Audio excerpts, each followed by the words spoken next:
محترم ناظرین السلام علیکم۔ میں ہوں آصف انصاری اور آپ دیکھ رہے ہیں آصف انصاری اسلامی کنٹینٹ چینل۔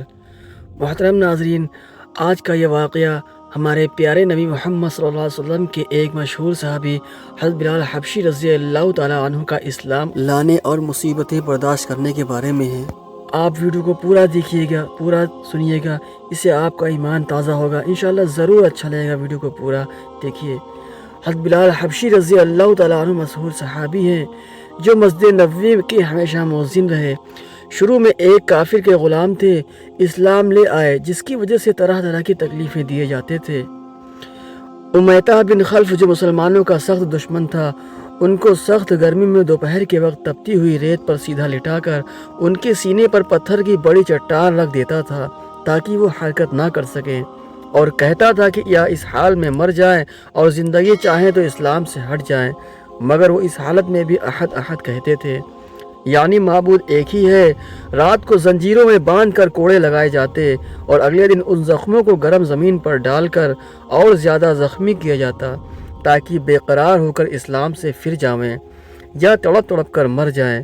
عذاب دینے والے اکتا جاتے، کبھی ابو جہل کا نمبر آتا، کبھی امیہ بن خلف کا، کبھی اوروں کا، اور ہر شخص اس کی کوشش کرتا کہ تکلیف دینے میں زور ختم کر دے۔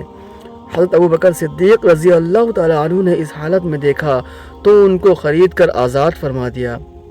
چونکہ عرب کے بت پرست اپنے بتوں کو بھی معبود کہتے تھے، اس لیے ان کے مقابلے میں اسلام کی تعلیم توحید کی تھی، جس کی وجہ سے حضرت بلال رضی اللہ عنہ کی زبان پر ایک کا ورد تھا، یہ تعلق اور عشق کی بات ہے۔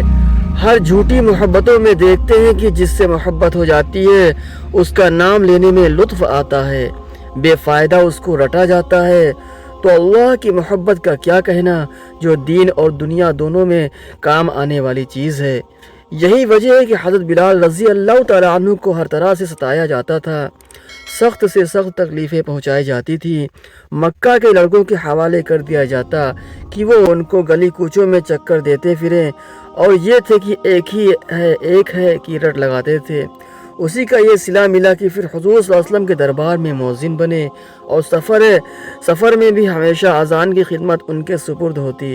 حضور صلی اللہ علیہ وسلم کے وصال کے بعد مدینہ طیبہ میں رہنا اور حضور صلی اللہ علیہ وسلم کی جگہ کو خالی دیکھنا مشکل ہو گیا، اس لیے ارادہ کیا کہ اپنی زندگی کے جے دن بچے ہیں جہاد میں گزار دوں، اس لیے جہاد میں شرکت کی نیت سے چل دیے۔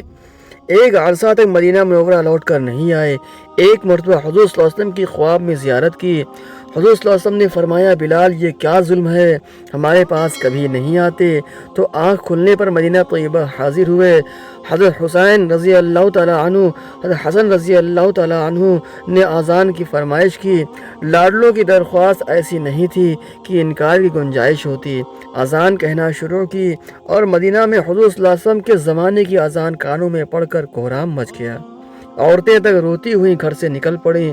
چند روز قیام کے بعد واپس ہوئے اور 20 ہجری کے قریب دمشق میں وصال ہوا۔ دوستو ویڈیو اچھی لگے تو اور لوگ تک بھی شیئر کیجیے تاکہ یہ صحابہ کے اسلام لانے کے جذبات کے قصے، سچے کہانیاں لوگوں تک پہنچے۔